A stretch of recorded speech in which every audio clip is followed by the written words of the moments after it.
राज्यसेवा पूर्व परीक्षा इकॉनॉमिक्स हा सब्जेक्ट ज्यावेळेला आपण तयारीला घेतो तेव्हा सगळ्यात पहिल्यांदा काय केलं पाहिजे, सिलेबसचं डिकोडिंग केलं पाहिजे. हा आयोगाने दिलेला सिलेबस आहे, ह्याच्यामध्ये हे सगळे वेगवेगळे टॉपिक आहेत. पण इथं मात्र एक सगळ्यात मोठा इश्यू आहे, इथं लोकशाही टॉपिक मेन्शन केलेला आहे. आता मला सांगा, तुम्ही इकॉनॉमिक्सचं कुठलंही पुस्तक घ्या, त्याच्यामध्ये लोकसंख्या आणि लोकशाही दोन्ही कुठला टॉपिक असतो, आणि लोकशाही हा जो टॉपिक आहे तो मग कुठल्या पुस्तकात आहे, आणि याचा अभ्यास तुम्ही काय करणार आहे, आणि इकॉनॉमिक्समध्ये हा लोकशाही टॉपिक काय करतोय, या सगळ्या प्रश्नांची उत्तरं आपल्याला माहिती नसतात. आणि आपण राज्यसेवेची तयारी करतोय, सिलेबस डिकोडिंग करतोय, आणि अशा पद्धतीनं नको तो सोर्स वाचून, नको तो एरिया वाचून आपलं स्वतःचं नुकसान करून घेतोय.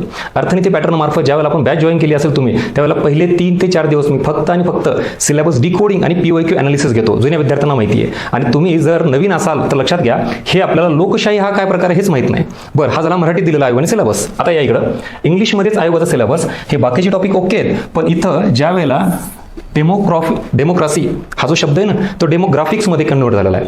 म्हणजे मराठीमध्ये काय, लोकशाही. मग इथं डेमोक्रासी पाहिजे होता, तर नाही आहे, काय डेमोग्राफिक्स आहे, म्हणजेच लोकसंख्या. आणि आयोगाचाच काय नियम आहे, जर मराठीमध्ये काही प्रिंट मिस्टेक असेल तर तुम्ही काय केलं पाहिजे, इंग्लिश बघितलं पाहिजे. आणि मग हा लोकसंख्या टॉपिक आहे, नॉट लोकशाही.